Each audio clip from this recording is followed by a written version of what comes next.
Today's topic is impacts of mining, impacts on environment, and impacts on social aspects.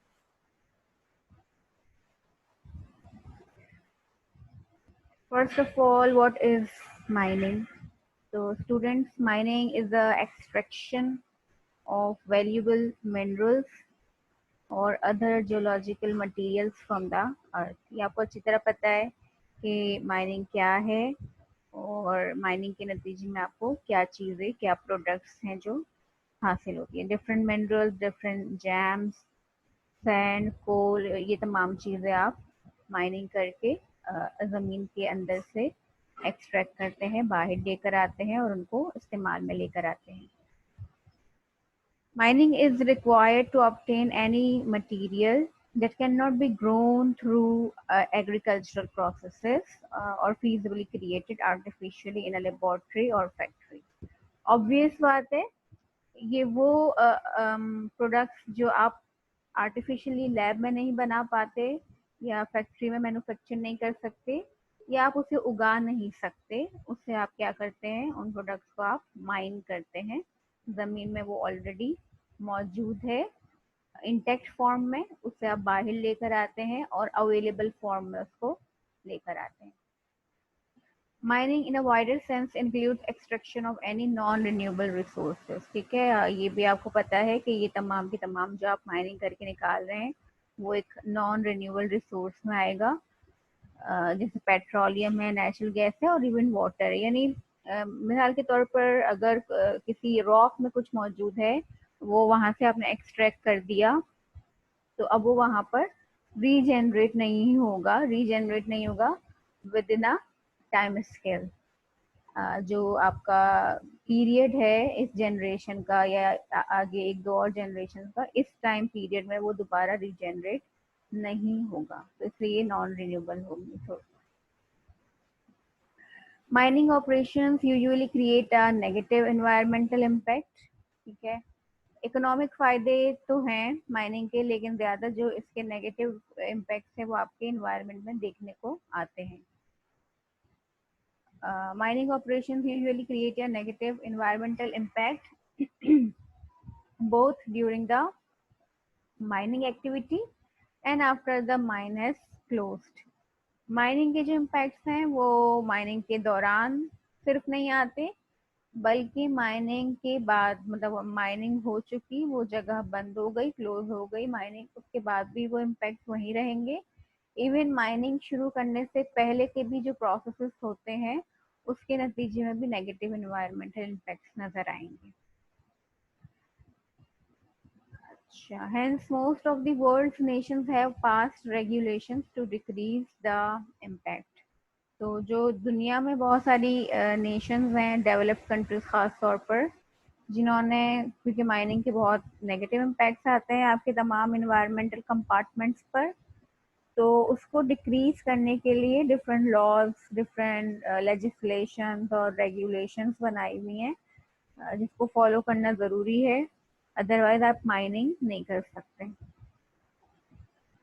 Minerals are the natural resources which play an important role in the economic development of the country, but the extraction and mining leads to some adverse effect on our environment as well.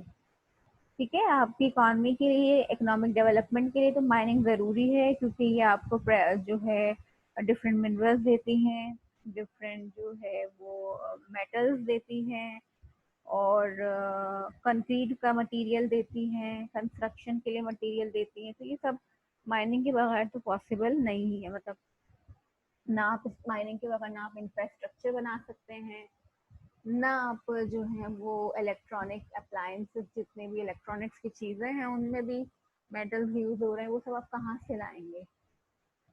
तो economy पे तो बहुत जो है इसके positive impacts आते हैं mining के, लेकिन आपके इन्वायरमेंट पे इसके एडवर्स इम्पैक्ट आते हैं। ये एक माइनिंग साइट है, यहाँ पर आप देख रहे हैं कि कितनी हैवी जो है वो मशीनरी और व्हीकल्स का इस्तेमाल किया जा रहा है।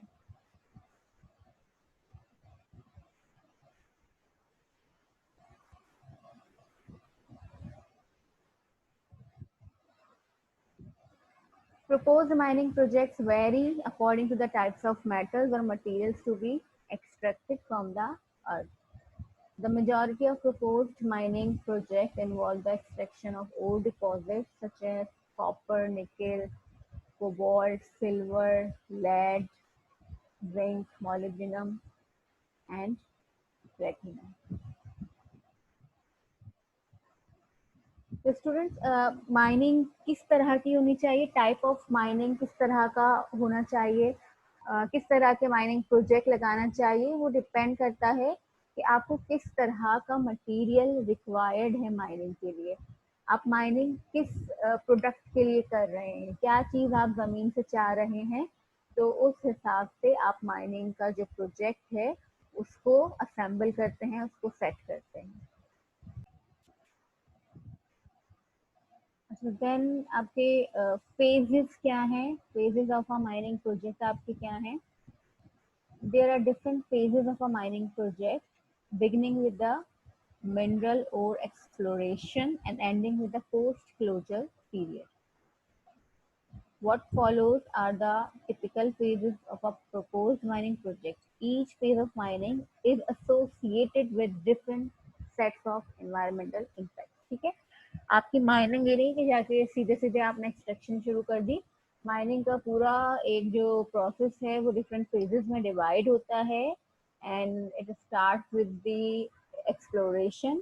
सबसे पहले तो आपने प्रोजेक्ट जो है माइनिंग का वो वहाँ एक्सप्लोर करना है कि आया कि जो चीज़ आप चाह रहे हैं वो वहाँ मौजूद है, अगर है तो कितनी है, उसको निकालना फीजिबल है, इकोनॉमिकल है, आपके पास ऐसी मशीनरी मौजूद है कि आप उन चीज़ों को निकाल सकते हैं, और निकालने के बाद क्या उसकी क्वांटिटी और उसकी क्वालिटी ऐसी है कि जब आप उससे आगे मार्केट करेंगे तो आपको इस माइनिंग का बेनिफिट मिलेगा, ऐसा तो नहीं है कि आप मजीद लॉस में चले जाएंगे। तो ये सारी चीज़ें जो है वो करने के बाद, एक्सप्लोरेशन करने के बाद फिर जाके माइनिंग का सेटअप लगता है, फिर स्टार्ट होती है, फिर इसके बाद जब माइनिंग हो जाती है आपने सारा मटेरियल जितना निकालना था वो निकाल लिया, उसके बाद माइनिंग का प्रोजेक्ट बंद कर दिया जाता है। तो ये तमाम फेजेस होते हैं, डिफरेंट फेजेस में डिफरेंट इन्वायरमेंटल इम्पैक्ट का सामना होता है, हर फेज में अलग तरह के आपको इन्वायरमेंटल जो इम्पैक्ट है वो नजर आएंगे। एक्सप्लोरेशन, ठीक है, fourth step, a mining project can only commence with knowledge of the extent and value of the mineral ore deposit, ठीक है, information about the location and value of the mineral ore deposit is obtained during the exploration phase. This phase includes surveys, field studies, and drilling test bore holes and other exploratory excavations. आप ये तमाम जो है location वगैरह ये सब कुछ मालूमात करते हैं, कैसे करते हैं, सर्वे, फील्ड स्टडी और एक ड्रिलिंग बोर होल छोटा सा टेस्ट किया जाता है कि वहाँ चीज़ें मौजूद है या नहीं है, उसके बाद आप पूरा प्रोसेस स्टार्ट करते हैं। तो द एक्सप्लोरेटरी फेज में involve clearing of wide areas of vegetation, ठीक है, एक्सप्लोर करने के लिए भी आपने क्या किया, उस जगह की तमाम जो वहाँ अगर फॉरेस्ट था तो वो, वेजिटेशन क्रॉप थी तो वो उनका सफाया करना होता है। To allow the entry of heavy vehicles mounted with drilling rig, अभी आपने पीछे पिक्चर में देखी थी हैवी व्हीकल्स, इसके अलावा और भी बहुत सी चीज़ें होती हैं जिन्हें साइट पर लेके जाना होता है, तो उनकी वहाँ पर एंट्री के लिए आपको जो है वो रोड्स बनानी पड़ती हैं, उनके लिए आपने क्या करना होता है, आपको फिर वहाँ पर तमाम जो वेजिटेशन वगैरह है उसको साफ करना होता है। Many countries require a separate EIA for the exploratory phase of a mining project because the impacts of this phase can be profound and because further phases of mining may not succeed if exploration fails to find sufficient quantities of high grade mineral और deposits. अभी हमने बात की कि हो सकता है exploration के बाद जब आपको पता चले कि ये तो आपके लिए बेनिफिट्स कम और नुकसान ज़्यादा ला रहा है, तो फिर आप आगे के प्रोसेस को रोक देते हैं, करते ही नहीं है। बहुत सारी ऐसी कंट्रीज हैं जहाँ पर सिर्फ एक्सप्लोरेशन के लिए अलग ईआईए करना पड़ता है। EIA is environmental impact assessment. इसमें जब भी कोई प्रोजेक्ट लगाया जाता है तो उससे पहले उस प्रोजेक्ट का ईआईए किया जाता है कि इस प्रोजेक्ट के लगने के बाद वहाँ के एनवायरमेंट पे क्या क्या असरात आएंगे। तो माइनिंग का भी, जब भी माइनिंग का प्रोजेक्ट किया जाता है तो उसमें भी ईआईए किया जाता है कि जब हम माइनिंग करते हैं तो उसके लिए हुकूमत को आपने जो है वो प्रपोजल देना होता है, एक ईआईए की रिपोर्ट देनी होती है कि भाई हम माइनिंग जब शुरू करेंगे तो उसके नतीजे में यहाँ पर ये नुकसान होंगे वगैरह वगैरह। और उसको नुकसान को नुकसान इतने ज़्यादा नहीं है, हम में ये सलाहियत है कि हम उन नुकसान को जो है वो कवर कर सकें। हम जो है वहाँ पर ऐसे ट्रीटमेंट प्लांट्स लगाएंगे, हम इन्वायरमेंटल मैनेजमेंट प्लान ईएमपी ऐसा बना के देंगे कि हम अगर माइनिंग कर रहे हैं और उससे इन्वायरमेंट को नुकसान भी पहुंचेगा तो लेटर ऑन हम वो तमाम नुकसानों को ठीक कर देंगे, वो जगह को रिस्टोर कर देंगे। तो ये तो होता है पूरे माइनिंग के लिए, ठीक है। लेकिन यहाँ कह रहे हैं कि कुछ कंट्रीज का सिर्फ एक्सप्लोरेशन का ईआईए अलग होता है, पूरे प्रोजेक्ट का नहीं, पूरे माइनिंग प्रोजेक्ट का नहीं, सिर्फ एक्सप्लोरेशन का ईआईए कि एक्सप्लोरेशन करने के नतीजे में क्या इम्पैक्ट्स आएंगे, क्योंकि ये भी बहुत जो है वो एक्सप्लोर करने में भी बहुत से इन्वायरमेंटल एडवर्स इन्वायरमेंटल जो है इफेक्ट्स देखने को आते हैं।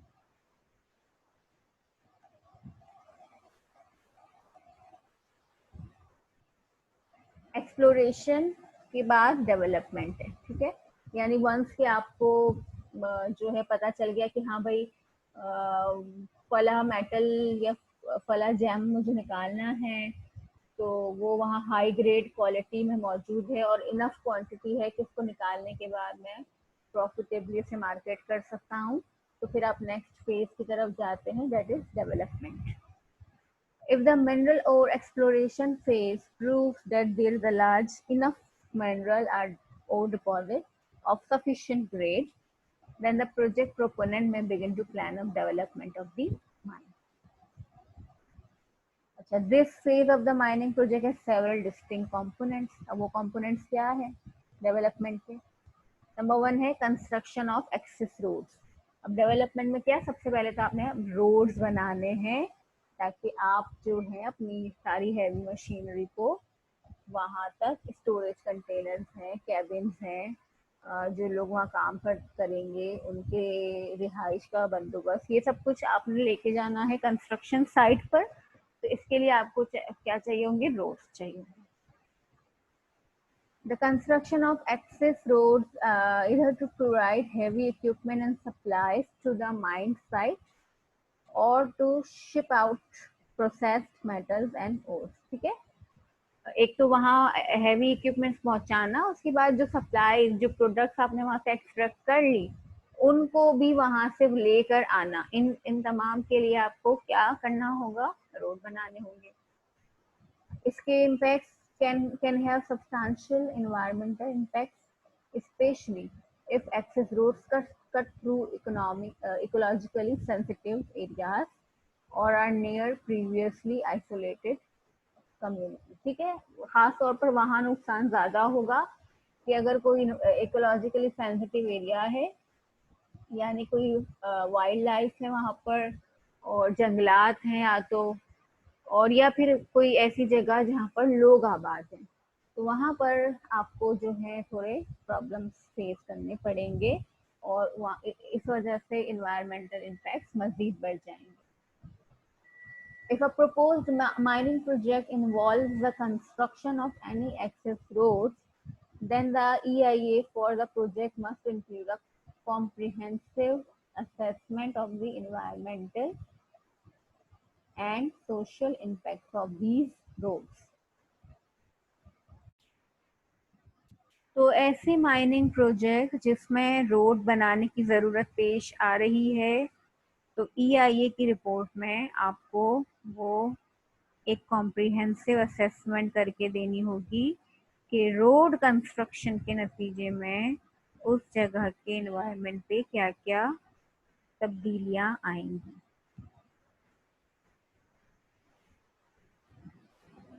डेवलपमेंट का सेकेंड फेज है साइट प्रिपरेशन एंड क्लियरिंग, ठीक है। If a mine site is located to a remote undeveloped area, the project proponent may need to begin by clearing land for the construction of staging areas that would house project personnel and equipment. Mine site किसी remote जगह पर undevelop area में मौजूद है तो आपको वहाँ की ज़मीन की सफाई भी करनी होगी पहले, क्योंकि बहुत तरह का वहाँ पर जो है कचरा हो सकता है या वेजिटेशन हो सकती है या डेब्रीज हो सकती है या रॉक रॉक का मटेरियल हो सकता है, लैंडस्लाइड हुई भी हो सकती है, कुछ भी हो सकता है, उसकी सफाई करवानी होगी। प्रोजेक्ट प्रोपोनेंट से क्या मुराद है यहाँ पर? प्रोजेक्ट प्रोपोनेंट यानी उस प्रोजेक्ट का मालिक, जो ये माइनिंग का प्रोजेक्ट कर रहा है, मालिक, ठीक है, owner. Even before any land is mined, activities associated with site preparation and clearing can have significant environmental impacts, right? Especially if they are within or adjacent to ecologically sensitive areas. अच्छा students, दुनिया में कुछ जगहें ऐसी होती हैं जिन्हें ecologically sensitive area कह दिया जाता है, जैसे रेड जोन एरिया इस तरह होते हैं ना, नाम दे दिए जाते हैं। तो इकोलॉजी के या इकोसिस्टम के हवाले से कुछ सेंसिटिव एरिया होते हैं कि वहाँ पर कुछ भी चेंजेस होंगे तो वहाँ की जितनी भी वाइल्ड लाइफ है, जो भी ऑर्गेनिज्म वहाँ पाए जाते हैं, वो डिस्टर्ब हो जाएंगे। तो जो इन्वायरमेंटल साइंटिस्ट हैं वो उस जगह को पहले ही रीनेम कर देते हैं कि these are the ecologically sensitive areas या साइट्स हैं। तो वो वाली साइट्स को तो खास तौर पर ख्याल रखना होता है।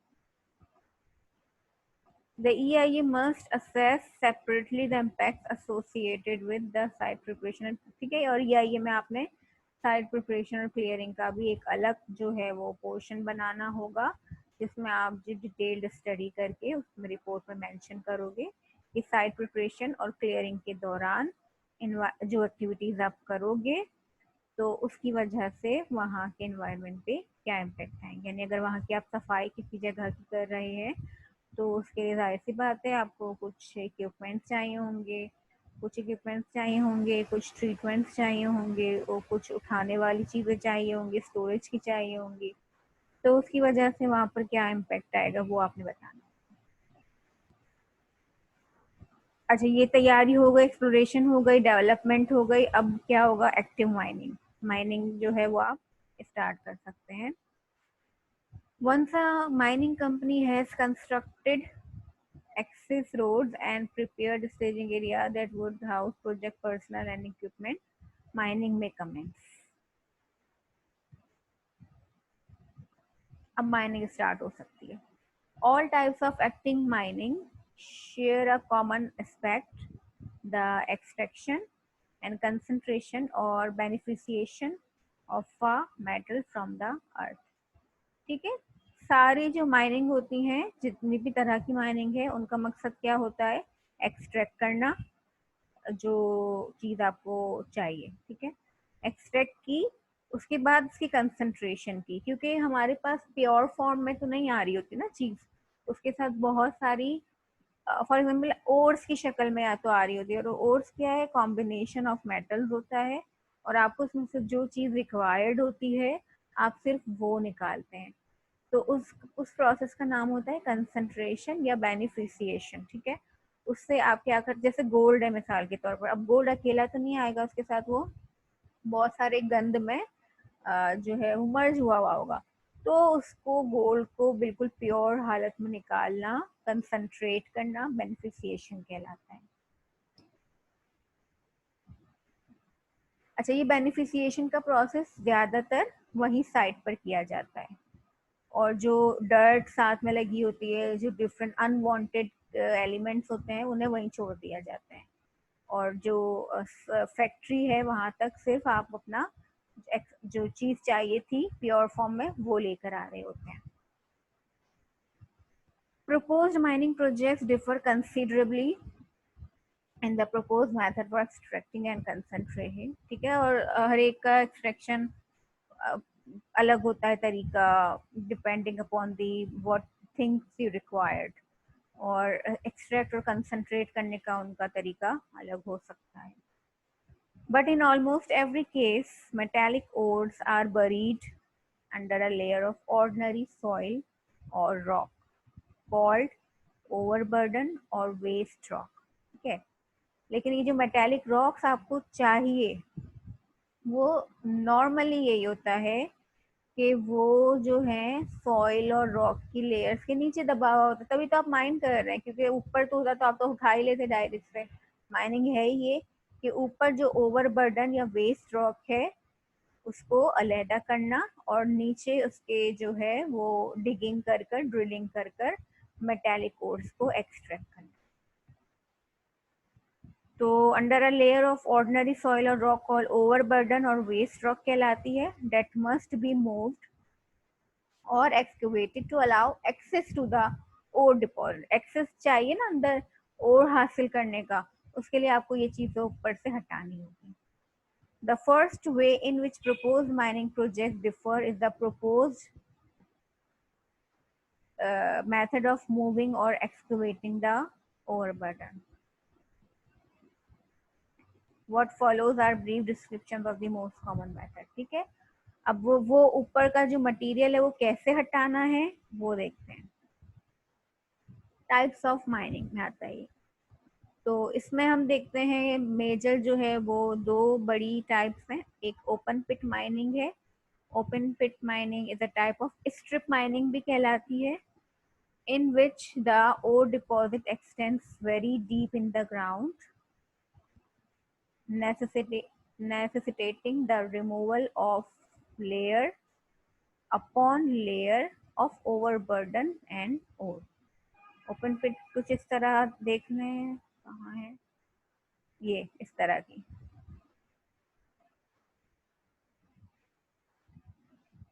बहुत डेप्थ में आपके जो है वो ओर्स मौजूद होती है, मेटल्स मौजूद होते हैं. तो डेप्थ तक पहुंचने के लिए आप क्या करते हैं, removal of layer upon layer of overburden. ठीक है. In many cases, logging of trees and clear cutting or burning of vegetation above the ore deposit may precede removal of the overburden. तो ये ओवरबर्डन जितनी भी rock है, या आप उसको वेस्ट रॉक कह लें या अनवांटेड रॉक कह लें, अनवांटेड सॉइल कह लें, उसको हटाने के लिए क्या करते हैं, आप दरख्तों को काटते हैं, जला देते हैं. ठीक है, ये तरह के काम करते हैं आप. The use of heavy machinery, usually bulldozers and dump trucks, is the most common means of removing overburden. ठीक है, अभी ओवरबर्डन को एक तो आप दरख्त भी काट रहे हैं, इनको काटने के लिए आप तरह तरह की हैवी जो व्हीकल्स हैं, मशीनरी है वो यूज कर रहे हैं, तो उसकी अलग जो है वो पॉल्यूशन क्रिएट होगी. Open pit mining often involves the removal of natively vegetated areas and is therefore among the most environmentally destructive type of mining, especially within tropical forest. Open pit mining में student आपको ऐसी जगह आपको ज़्यादातर मिलती है जो सालों से वहाँ पर नेटिव वहाँ की लोकल स्पीशीज मौजूद होती है, और आप अचानक वहाँ पहुँचते हैं और सब तहस नहस कर देते हैं. सारे जो है वो दरख्त लॉगिंग कर देते हैं या बर्निंग कर देते हैं. तो इस तरह से क्या होता है, एनवायरनमेंट को सख्त से सख्त नुकसान पहुंचता है ओपन पिट माइनिंग में. तो ओपन पिट माइनिंग को स्ट्रिप माइनिंग भी कहते हैं, और इसे आप ओपन कास्ट भी कहते हैं, माउंटेन टॉप और सरफेस माइनिंग भी कहते हैं. It involves scraping away earth and rocks to get the कोल या फिर जो भी चीज आपको चाहिए हो, यहाँ एग्जाम्पल कोल की ली हुई है, buried near the surface. In many cases, mountains are literally blasted apart. ठीक है, अच्छा, फिर उसके बाद आप ये एक्सप्लोजन्स भी करते हैं, उसका एनवायरनमेंट पे एक अलग इम्पैक्ट आ रहा होता है. Apart to reach thin coal seams within, leaving permanent scar on the landscape as a result. और आपका एक्सप्लोजन की वजह से दूसरे नुकसान तो अलग, लेकिन वहाँ का जो लैंडस्केप है वो तबाह बर्बाद हो जाता है. Surface mining, including strip mining या open pit mining and mountain top removal mining, is a broad category of mining in which soil and rock overlying the mineral deposits are removed. ठीक है, ये बात हम कर चुके हैं. Strip mining, also known as open cast, involves scraping away earth and rocks to get to minerals buried near the surface. तो ये भी बात हम कर चुके हैं कि स्ट्रिप माइनिंग भी कहलाती है, ओपन कास्ट भी कहलाती है, ओपन पिट भी कहलाती है, सारी एक ही चीज है, एक ही थोड़ा थोड़ा फर्क है, लेकिन ये ब्रॉड कैटेगरी में आते हैं. होता क्या है इससे? It can cause changes in the topography and drainage. आपकी जो लैंडस्केप है, आपकी जो टोपोग्राफी है वो चेंज हो जाती है. Open pit mining, where material is excavated from an open pit. Open pit mining exposed rock prone to weathering and polluting. सही है, वेदरिंग और इरोजन का उससे ज्यादा. पहले तो एक सख्त चीज थी, रॉक की फॉर्म में थी, अब आपने ओपन पिट कर दिया है तो वो मजीद प्रोन हो गई है, मजीद वल्नरेबल हो गई है, और उसके ऊपर मजीद इन्वायरमेंटल जो क्लाइमेट के इम्पैक्ट्स हैं वो ज़्यादा नुमाया होंगे. Mountain top removal mining is a form of coal mining that use explosives to blast overburden of the top of some mountain. ठीक है,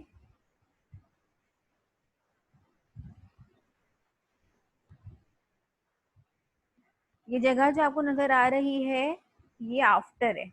बिफोर की जगह ऐसी इमेजिन करें कि एक घना जंगल, खूबसूरत सा हरा हरा दरख्तों वाला, इसे पूरा साफ कर दिया गया है और अब ये इसकी ये हालत है.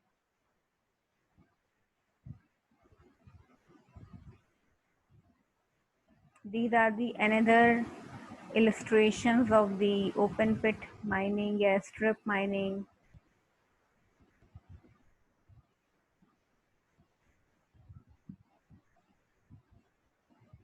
ये आबादी के करीब की है.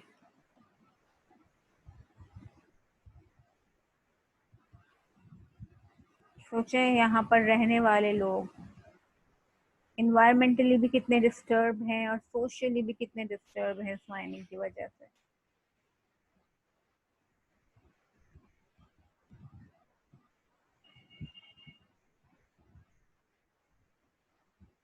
Because open pit mining is employed for ore deposits at a substantial depth underground, it usually involves the creation of a pit that extends below the groundwater table. In this case, groundwater must be pumped out of the pit to allow mining to take place. अच्छा, अब आप ये open pit mining की depth देखें कितनी ज़्यादा है. ठीक है, जाहिर सी बात है जब इसकी खुदाई हो रही होगी तो बीच में जो है वो ग्राउंड वाटर भी आएगा, तो ग्राउंड वाटर का भी नुकसान होगा. वो सारा ग्राउंड वाटर वहाँ से जो है वो रिमूव करा दिया जाता है, पम्प्ड आउट करा दिया जाता है, खाली करा दिया जाता है. उस ग्राउंड वाटर का कुछ हिस्सा तो यूज़ हो जाता है, लेकिन बाकी वो सारा वेस्ट में तब्दील हो जाता है. तो आपके जो है वो वाटर सोर्स भी आप एक तरह से ज़ाया कर देते हैं. अच्छा, ब्रीफ इम्पैक्ट देखें अगर स्ट्रिप माइनिंग के यानी सरफेस माइनिंग के. स्ट्रिप माइनिंग डिस्ट्रॉयज लैंडस्केप्स, ठीक है, forest, wildlife habitats at the site of the mine. When trees, plants, and topsoil are cleared from the mining area, सब कुछ चला जाता है. टॉप सॉइल जो है वो बड़ी सरखेज ज़मीन होती है, वो भी जो है वो आप खुदाई करके उसको भी ख़त्म कर देते हैं। वहाँ प्लांट्स हैं, वहाँ ट्रीज़ हैं, और उन प्लांट्स और ट्रीज़ पर जो दूसरी वाइल्ड लाइफ जो है वो डिपेंडेंट है, वो सब मुतासर होते हैं। When rain washes the loosened topsoil into streams, sediments pollute waterways. ठीक है? This can hurt fish and smoother plant life downstream. फिर जब बारिश होगी तो चूंकि वो सारा जो है वो आपने डिग करके छोड़ दिया है, सारे सेडिमेंट्स वहाँ से वॉश आउट होंगे, स्ट्रीम्स में चले जाएंगे, रिवर्स में चले जाएंगे, लेक में चले जाएंगे रन ऑफ के जरिए। तो फिर क्या होगा कि फिर वो जहाँ जाके फाइनली डंप होंगे तो वहाँ की प्लांट और फिशेज और दूसरी लाइफ जो है उनको नुकसान होगा। There is an increased risk of chemical contamination of groundwater when minerals in upturned earth seep into the water table and watersheds are destroyed. ठीक है, ग्राउंड वाटर भी आपका सारा कंटेमिनेटेड हो जाएगा, क्योंकि माइनिंग के दौरान आप इस तरह के केमिकल्स निकल रहे होते हैं जो इंसानी जान को जो है ऑन द स्पॉट उनको जो है वो बीमार कर सकते हैं। तो फिर जब इस तरह के केमिकल्स हैं और फिर वो वहाँ के आसपास मौजूद ग्राउंड वाटर में शामिल हो जाएंगे तो फिर वो एक अलग प्रॉब्लम है। और अगर वो ग्राउंड मतलब वहाँ और कम्युनिटी भी क्लोजेस्ट है तो लोग वहाँ करीब में रह रहे हैं तो फिर वो उनको भी इसका नुकसान होगा। Strip mining causes dust and noise pollution. Obviously noise भी आएगा और डस्ट भी वहाँ से जो है वो जनरेट होगी। When topsoil is disrupted with heavy machinery and coal dust is created in mines. तो ये इस डस्ट का जो है वो बहुत ही एडवर्स इफेक्ट आएगा वहाँ के ऑक्यूपेशनल हेल्थ एंड सेफ्टी के हवाले से भी, या इसके अलावा जो है वहाँ जो लोग आबाद हैं वो या दूसरे जो ऑर्गेनिजम्स है वो सब भी नॉइज से डिस्टर्ब होंगे। The result of all this barren land that stays contaminated long after a mine shuts down. अच्छा, दो तरह की माइनिंग की जो है वो मेजर टाइप्स हैं। एक हमने पढ़ ली सरफेस माइनिंग या ओपन पिट माइनिंग, और दूसरी है अंडरग्राउंड माइनिंग। अंडरग्राउंड माइनिंग में क्या होता है, a minimal amount of overburden is removed. थोड़ा सा जो है वो ओवरबर्डन रिमूव कराया जाता है, ओपन पिट की तरह सारा का सारा नहीं खोल लेते। To gain access to the ore deposit, बस आपने ओर डिपॉजिट तक पहुंचने के लिए टनल बनाना होता है, एक रास्ता बनाना होता है। जो अंडरग्राउंड माइनिंग होती है ना, आपने अक्सर मूवीज वगैरह भी देखा होगा, टनल्स होते हैं, तो वो अंडरग्राउंड माइनिंग कहलाती है। Access to this ore deposit is gained by tunnels और shaft. Tunnel or shafts lead to a more horizontal network of underground tunnel that directly access to the ore. तो इसमें इतनी ज्यादा जगह जो है वो नहीं ड्रिल करनी पड़ती, बल्कि ऊपर की जगह ऑलमोस्ट सेम रह रही होती है। आप वहां से बस रास्ता बना रहे होते हैं जमीन के अंदर जाने का, और फिर आप जमीन के अंदर जाके जमीन को अंदर से खोखला करना शुरू करते हैं। Although underground mining is less environmental destructive, ठीक है, और ये थोड़ी कम environmental destructive होती है as compared to open pit वाले की, क्योंकि ओपन पिट में तो आप पूरी वो जगह क्लियर कर देते हैं ना, उसके ऊपर जो भी हो, चाहे इंसान हो, चाहे एनिमल हो, चाहे प्लांट हो, कुछ भी हो, आप सबको वहां से सफाया कर देते हैं। It is often more costly and entails greater safety risk than strip mining. सही, यहाँ पर सेफ्टी रिस्क ज्यादा है क्योंकि एक बंद जगह है, यहाँ पर सफोकेशन भी हो सकता है, या जो है ऊपर की जो रॉक है वो आप पर गिर सकती है, कुछ भी हो सकता है, ये ज्यादा खतरनाक है। Including open pit mining, well most large scale mining projects जो हैं वो ओपन पिट होते हैं, लेकिन बहुत सारी जगहों पर दुनिया में अंडरग्राउंड माइंस भी ऑपरेशन में है। फिर क्या इम्पैक्ट आते हैं, underground mining causes huge amounts of waste, earth, and rock to be brought to the surface. Waste that often becomes toxic when it comes into contact with air and water.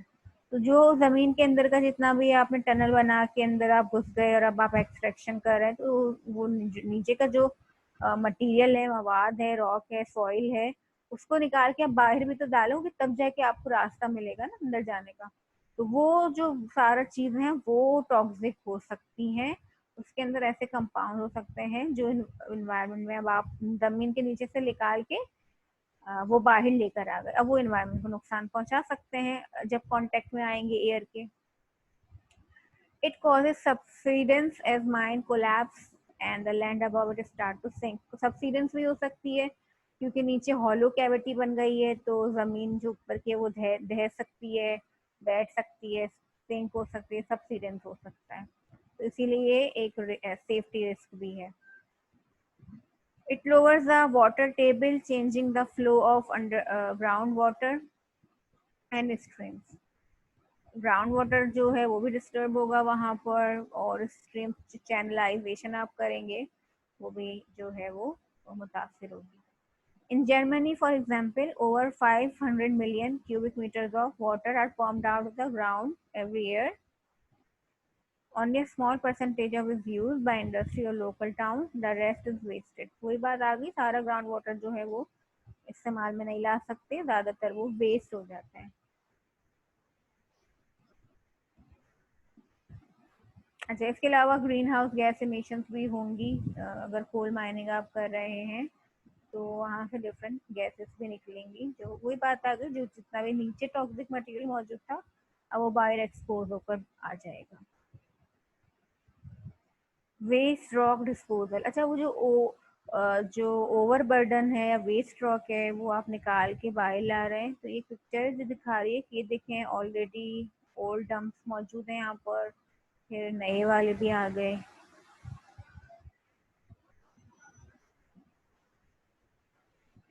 Environmental and social impacts of mining क्या है?